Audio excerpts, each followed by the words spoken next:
পা ঢুকে গেছে। তুই যখন দিলি মুখটা হ্যালো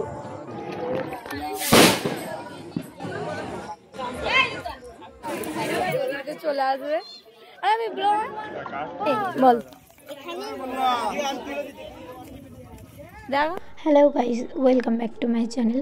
তো এটা হচ্ছে ভোরবেলা ঘাটের ব্লগ, ছট পুজো ডে 4। এটা হচ্ছে লাস্ট ডে। তো দেখাতে পারলাম না কেমন কি সাজলাম বা কি পরলাম, কারণ অনেকটা লেট হয়ে গেছিলো। তো এরকম করে আমাদের ঘট বসে নিয়েছিল, যে যার ঘটে এইভাবেই বসে, এইভাবেই করতে হয়। তো গাইজ আমি শুধুই ভাবছিলাম অনেক লেট হয়ে গেছে, এখনও লোক আসছে, আমরা তো চলেই এসেছি আগে। তো দেখো ঘাটটা কত সুন্দর লাগছে, সব জায়গায় এরকম আলো আলো হয়ে, ঠিক আছে। তো সবাইদের জায়গাটা এইভাবেই সাজানো, আমাদের যেমন ঘরটা সাজানো আছে তার উপরে কলার ছোড়া আছে। তো আমরা তো এরকম করে মজা করছিলাম, আমি তো ভিডিও শ্যুট করছিলাম। তারপরে এখানে আমার মারা কিন্তু মানে ভোর থেকে এখানে যখন সূর্য ওঠেনি তখন থেকেই জলে আছে, এই জন্য কাদার ভিতরে পা ঢুকে গেছে। তুই যখন দিলি মুখটা আমার পাটাতে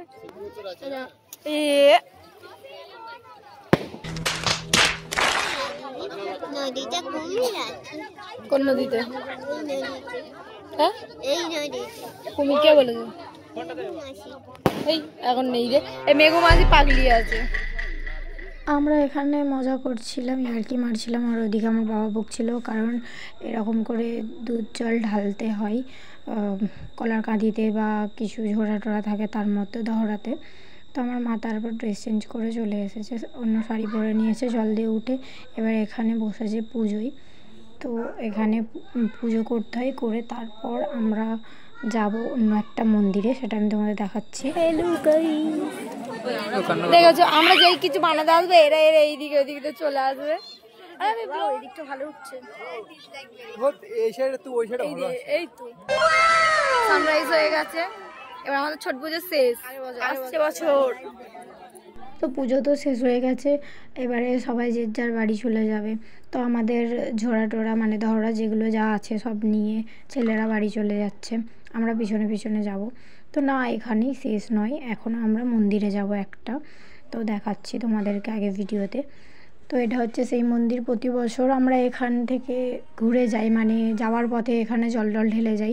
সবাই অলরেডি ঢুকে গেছে আমার ফ্যামিলির লোকেরা, কিন্তু আমি এখানে পা ধোয়ার লাইনে দাঁড়িয়ে আছি, আমি আর আমার বোন, ছোটো বোনটা। তো এখনও ঢোকার চান্সই পাইনি। ফাইনালি আমরা পাড়ার ধুয়ে ঢুকে তো পড়লাম, কিন্তু ঢোকা সত্যি সত্যি আমার বোন বের করে দিল, বলে যেখানে পুজো হয়ে গেছে, সবার দেওয়া হয়ে গেছে, এবারে চলে যাচ্ছি আমরা। তাই জন্যের মুখটা এরকম হয়ে।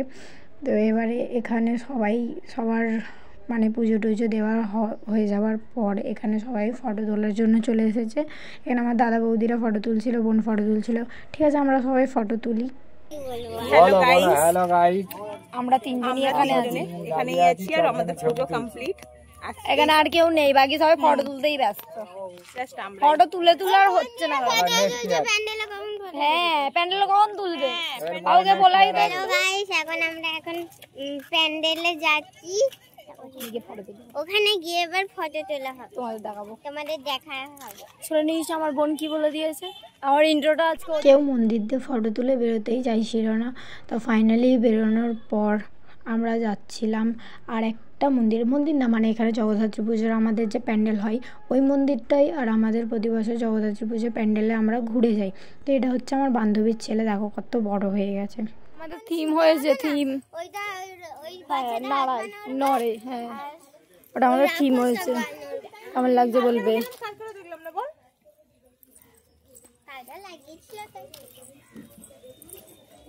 আমরা হচ্ছে প্যান্ডেলে ঢুকবো, এখনো ঢুকিনি। হ্যাঁ অনেক অনেক ফটো তুলবো, অনেক ফটো দেখাবো, পোস্ট করবো, কমেন্টে বলবি।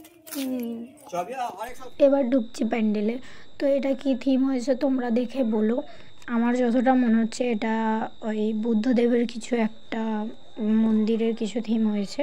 তো এটা আমার মেজদিদা যে হাই বললো, আর এটা হচ্ছে আমার দিদা যে হ্যালো বললো। তোমরাও একটু কমেন্টে ওদেরকে বলে দিও। তো তারপর আমরা ঢুকলাম প্যান্ডেলের ভিতরে, আর এখানে পুরো বুদ্ধর দেবের ওপরেই সব, মানে প্যান্ডেলটা যেমন আর কি দেখতে পাচ্ছ ওরকম হয়েছে।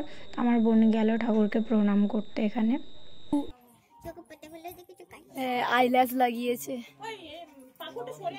আর এটা হচ্ছে কি আমাদের শেরু শেরু। এই আমাদের বৌদিমণি এত দেরি করে চলে এলো। দাও দাও দাও তোমার বরকে দাও, তোমার বর শুয়ে পড়েছে, দাও। আহগু আর তুই এখানে বস থাকবো, নিয়ে এসে দেবে, তাই তো? ঠাকুর দেখা সবার হয়ে গেছে, তো এবার আমরা বেরিয়ে পড়েছি বাড়ি যাওয়ার জন্য। আর এখানে ফড়িং উড়ে উড়ে যাচ্ছে, তোমরা সবাই দেখতে পাচ্ছ। যেমন এখানে ব্লগ শেষ, আবার অন্য ভিডিওতে দেখা হবে। টাটা।